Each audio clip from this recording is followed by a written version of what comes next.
think we'll just get started now. And so I'm Kimberly, I'm just facilitating the session. So let me just take you through a little bit of housekeeping for the webinar. Can you turn the volume up, please? I can try and turn the volume up. Our volume's up full, so apologies if it's not clear.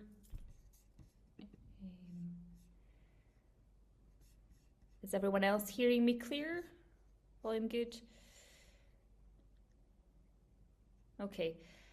Hopefully it comes through clear, but we will be recording this session anyway, and when we issue the recording, it will come with subtitles. So if you're having a problem with the audio, then the video will have subtitles anyway. So hopefully that will work out.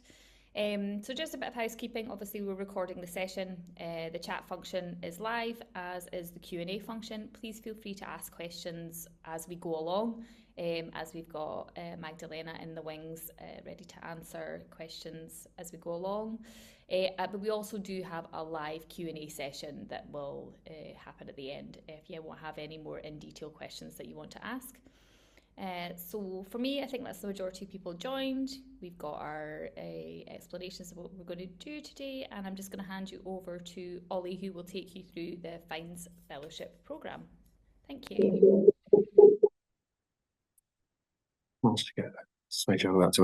Hello everyone, thank you for coming and attending today. I will try and keep this session as efficient as I can so we can all take our lunch and indulge in the new national pastime of talking about what happened on the Celebrity Traitors last night. So I'm here today to introduce the Fines Fellowship Programme. Fines is part of Smart Data Foundry. Fines is also part of the Smart Data Research UK programme. So just as a little introduction to that for those who don't know, the Smart Data Research UK programme is a national programme designed to set up a number of data infrastructures that would bring in smart data and make that available to researchers. Smart data being data that's generated through any sort of digital engagement with systems or services. So we are Fines. We focus on the financial data aspect of that. So this pretty much does what it says on the tin. We bring in financial data from a variety of private sector partners and make this available for research, specifically research that helps to benefit the public good. So here you can see as an example, we have a flagship data set of 5 million de-identified consumer bank accounts. And we provide free and secure access to that in order to enable research and provide insights that dig into the key issues facing the UK today. So we were set up as part of the first wave of data infrastructures. We have a number of data sets available, and as part of our remit, we're very keen to be promoting and ensuring that this data is used much more widely. So this has led us on to some of the things we'll be talking about today. To be clear about what we do, we have a professional infrastructure that includes a trusted research environment housed at EPCC. I'm not sharing the slides. Oh, brilliant. Can you see the slides? Everyone see all the slides? Okay, yeah. Oh, that's okay. Cool. So we have a secure research environment where we bring in some of this data and we have our own information governance team, a data science team, and a close working relationship with regulators to ensure that this data is securely held and made available. We have worked in the past with a number of different researchers. Obviously, we have a special relationship with the University of Edinburgh, who we are a wholly owned subsidiary of, and are consistently leveraging data partners and government to make sure that we are bringing these sectors together and ensuring that we can create a large degree of impact with the work we do. So a little bit more on a trusted research environment. I imagine most of you are aware of what a trusted research or a secure research environment is. As I said, this is managed in partnership with the Edinburgh Parallel Computing Centre and provides controlled, secure access to the research-ready microdata. So this is effectively an air-gapped computing environment. But if you want to access the data, you'll be given access to a virtual machine where you can work through.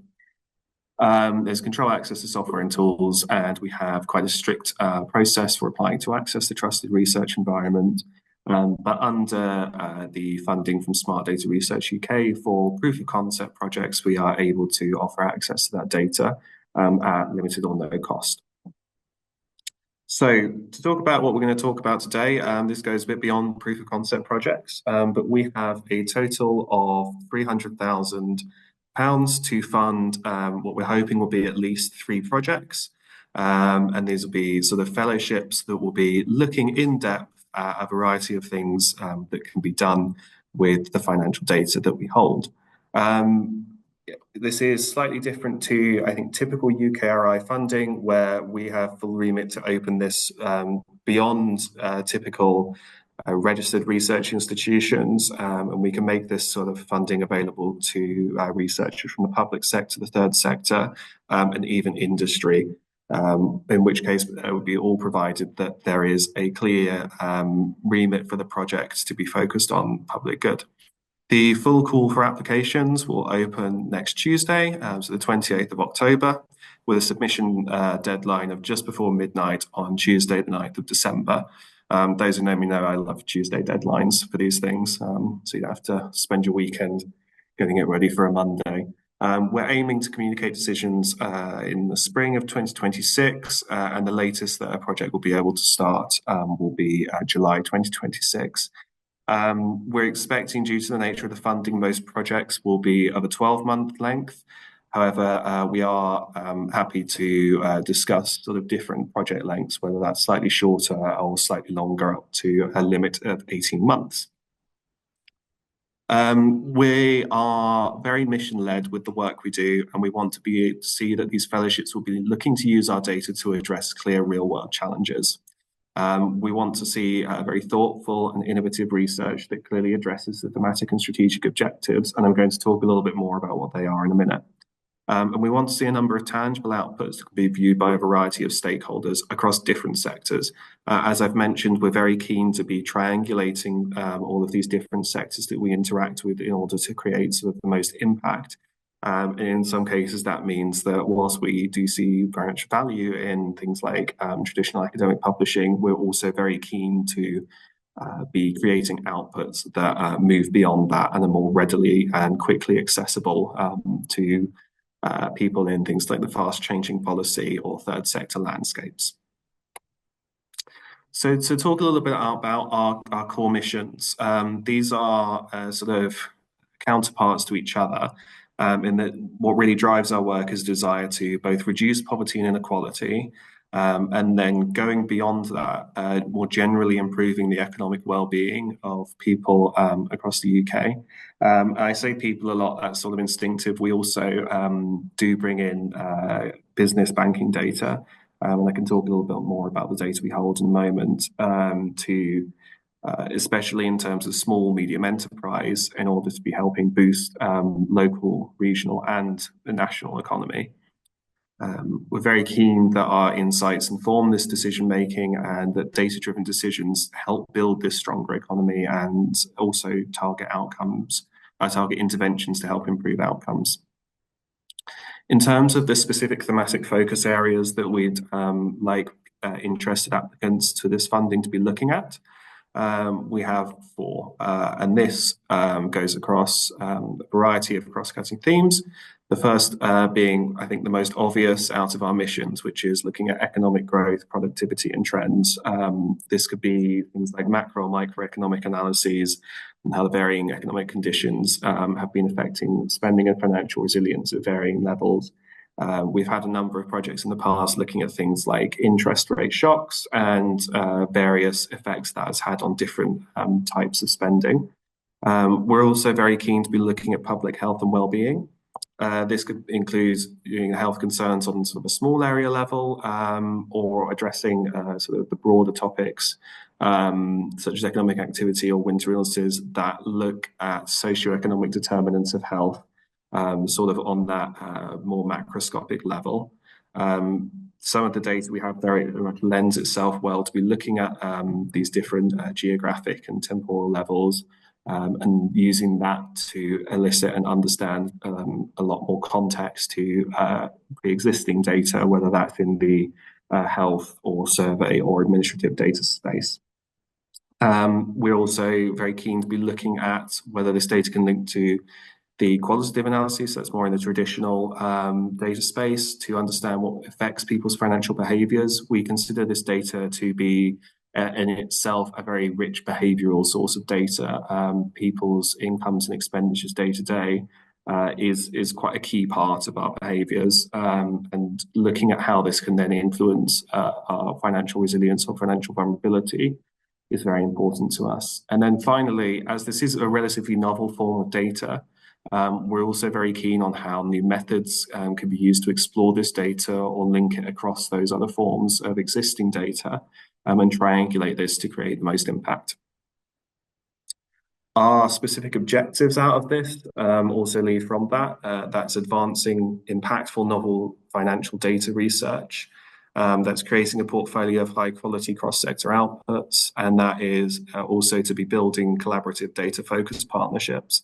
We're hoping to see applications that can meet all three of these objectives, or at least two of these objectives, where they can fully sort of articulate and meet these objectives well.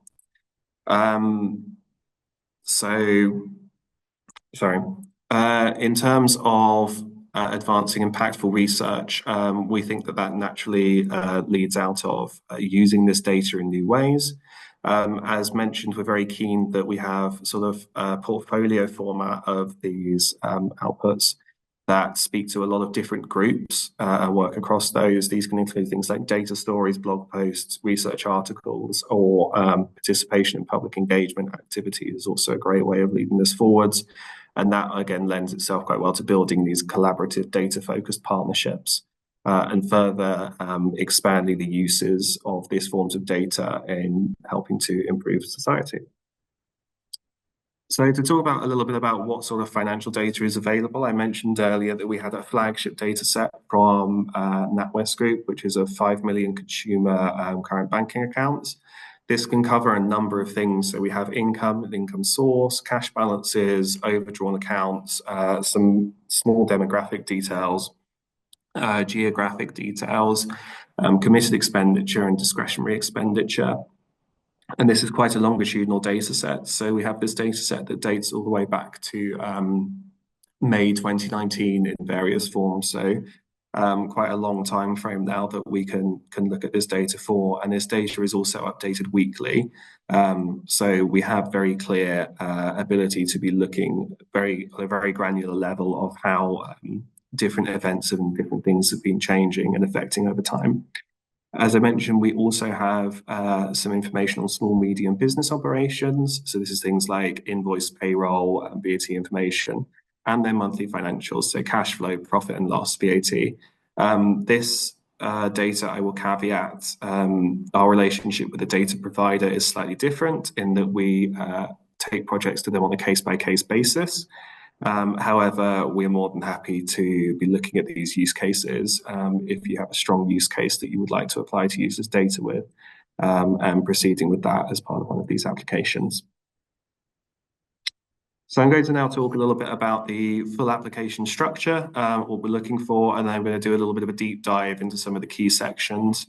Naturally, we're looking for a summary. We're looking to see here just a summary that will be able to be read by a number of different audiences and clearly explains the work you'll be looking to achieve. The vision is going to be your vision for the work, but from challenge as well, we want to be articulating a clear problem statement and how you're going to be addressing particular real world challenges. Your approach is where you can delve much more deeply into the approach and methods you'll be taking to address this. And then a section that may not be typically seen in conventional applications will be looking to see your required data fields and justifications. So here we're wanting to see that you've clearly understood the data that will be available in data catalog, made available for you to look at, and that you justify specifically why you will need all of these data fields to achieve the goals you're looking to achieve. Something that we're very keen on, as this is sensitive data, is the principles of data minimization. So ensuring that when you are applying for data, you only apply for the specific fields that you need to in order to achieve your goals. And this helps us to evidence that you do have sort of an understanding of this data, and you will be able to effectively use it to achieve the aims of the project you're looking at. Then we're looking at ethics, responsible research, innovation, and impact. I'll talk a little bit more about that section in a moment. Applicant capability and development. As we are advertising this as a fellowship, we're very keen to see that the work that can be done will help to develop the sort of skills and careers of the applicants who are coming to look and work on this novel form of data. And then some of the more expected things, so resources, cost justification, project partners, any letters of support you may want to bring in, and a data management and sharing plan, which will provide more information on the full application. One other thing that will differ perhaps from typical applications is that because this is open to much more than just conventional research institutions, we will be asking those who are not part of a registered research institution by UKRI or a higher education institution to complete a short due diligence checklist. This is for us to make sure that you have the capacity to manage an award grant, and also check over other things like potential conflicts of interest that may arise from doing this work. So I'll dive a little bit deeper now into the challenge and vision. This is, again, a section that's really intended to give you the opportunity to explain how your work's going to be of real quality and importance in the field. As I mentioned, so the objectives, we're looking for projects that sort of evidence the potential, either adding to the current understanding of subjects areas or addressing new knowledge in their fields. And as I said earlier, we really want you to be addressing sort of a clearly articulated problem statement, and then very specifically how you will be using FINES data in an innovative way to address this. We're not beholden to you just using FINES data. But obviously the nature of this fellowship is that this FINES data should be the core part of the project. But we're very happy for other data sources to be brought in and viewed in tandem with the FINES data. The approach will be asking you to clearly detail your methodology, summarize some previous work and how this work can be progressed, highlight either how this work can be interdisciplinary or it has outputs that will provide opportunities to a large range of research or policymakers beyond your typical subject area. We'll obviously ask you to provide a brief overview of the data set you plan to utilize. That will be expanded further in the data fields and justification section, demonstrating that you have a good idea of the data sets you want to use and providing a project plan as well as an impact plan. I want to dive a little bit more into the ethics, responsible research, innovation, and impact. We have a relationship with the Information Commissioner's Office, where we've done a number. We did a sandbox and some ongoing work to ensure that we can hold this data in a way that makes it available and useful to researchers where it typically would not have been able to. While we understand that sort of long-term impact can be less understood over relatively short project timeframes, we're looking for clear understanding of like how potential harms can be mitigated and pathways to eventual impact can be created. So specific data protection harms are something that we really want to be considered, and so there's some deep thought is what we want to see about potential negative impacts of your work. Should you pursue certain ideas. And I think some of that comes to a lot of sort of critical thinking about what can and can't be achieved with this data set. An example I always like to give is that when we first started investigating this data and looking at things like overdraft usage, it appeared that sort of the least well-off in society were not using overdrafts at all at the start of COVID. Whereas sort of lower middle classes were using their overdrafts a lot, which indicated perhaps that they were in more financial distress, when in reality it was sort of the least well off were unable to access an overdraft in the first place. So ensuring that you're very well aware of sort of potential negative impacts that could be created if you don't fully think about this data, or even when you have fully thought about this data, it is very important to us that making sure that your project is sort of ethical and intended to achieve the most impact. And then finally, I want to talk about applicant ability and development. I think good timing I've just seen pop up, whether this opportunity is just available to ECRs. This opportunity to us is available to researchers at all career stages. We've chosen to not use language around things like ECRs, etc., because the language is much more typically used just in academic spheres, whereas this is obviously open to a wide variety of researchers across a number of different sectors. So we're very keen for quite senior researchers or early careers researchers or teams that sort of blend the two to be the leading this proposed work, and will very happily support anyone who is coming in with a good project. And we think, yeah, on that note, that when we say how will this fellowship develop your career, we also are asking, or how will you use it to benefit others, both in terms of career development and the outputs that you can create through this work. We do, I think, hold the mantra that we do think old dogs can learn new tricks here. So we're keen to be seeing where that can be made available. And then also from a technical standpoint, we're also keen to know sort of how you've been working to date with any sort of large sensitive data sets and secure research environments. You don't have to have had any specific experience. That won't hold any basis on the application, but it's just useful for us to know.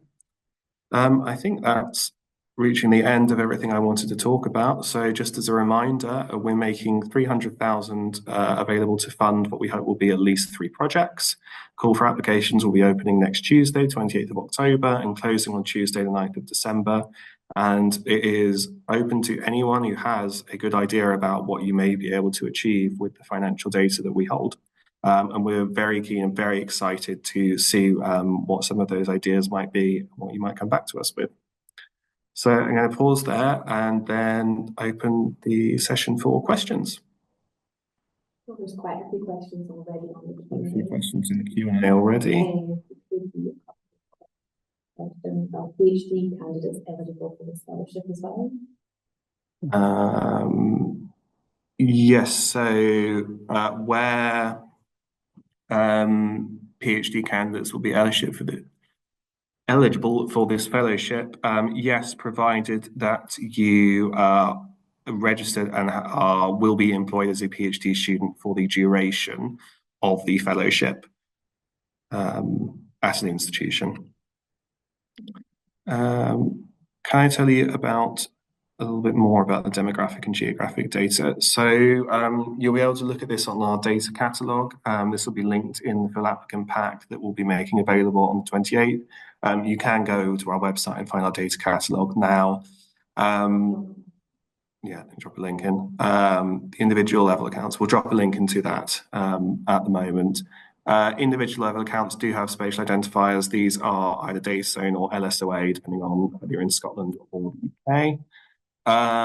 We don't have current demographics extending beyond age and gender. This is because the data is all purely de-identified and we don't want anything too sensitive coming across that data. Also, some of this data will just not be collected by the data partners that we receive data from. Oh, can I do that? That's smart, isn't it?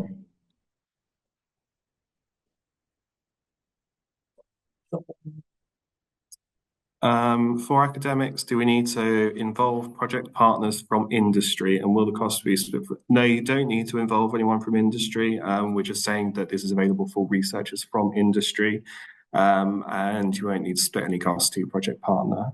So you can apply to the project by yourself. We do love to see good collaboration. So should you want to do that, that's fine, but there's no necessity there.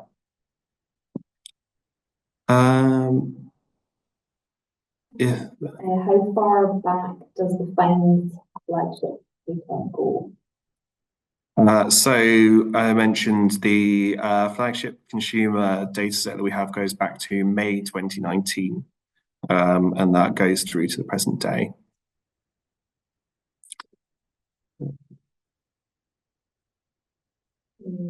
So there's one from Jan Summit, hashtag. Is the data linkage to things like health data sets feasible given the relatively short timeline and a 12-month project duration? So this, yes, we'll be able to make the data relatively quickly available on sort of a small area level, so a data zone, intermediate zone level for you. Yeah, I suppose the question is, will you be able to get health data within that time frame? I can't answer that. That will be to whatever health data you're looking at accessing. But we won't be able to link anything on an individual level, but linking on that small area level, we do believe that can be done within this short time frame as long as you can get the other data access.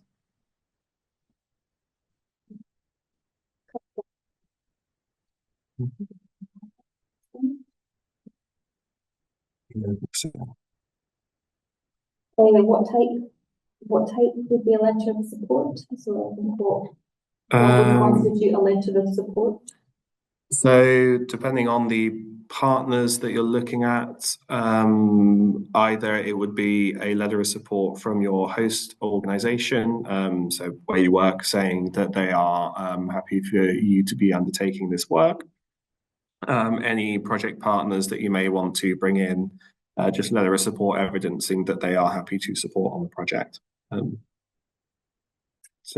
one from Stephen Jenkins about what are eligible costs payable by the fellowship, salary and etc. for fellows, and what other costs would be chargeable?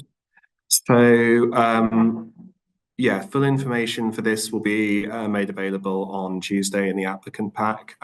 We will not be funding overheads as part of this project. That's to sort of level the playing field for the different types of organisations that may be looking at applying to this. But yes, full costs will be in the applicant pack on Tuesday.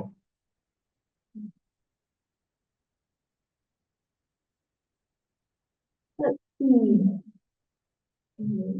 Should costings be done in line with UKRI, i.e. 80% FEC recovery, and can indirect costs be included? I think that's covered.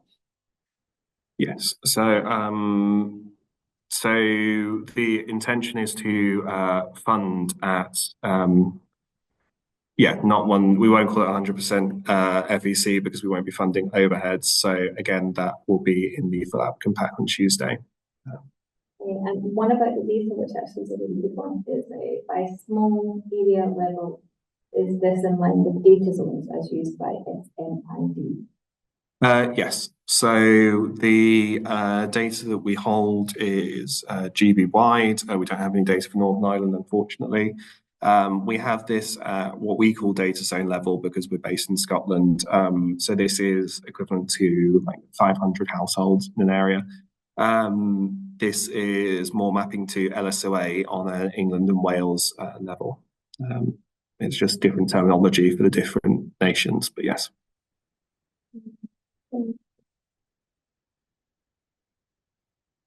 There's another question about costs. I think this will probably be covered by the application pack about cost partners for public sector analysts. I think probably all the cost questions will get what's applicable and covered by the will be covered by the pack, the applicant's pack on Tuesday. So I'm just going to mark those. They'll cover the application pack. Yeah. So yeah, just to clarify, in case you couldn't hear, any more questions about what we're able to fund will be covered by the application pack on Tuesday.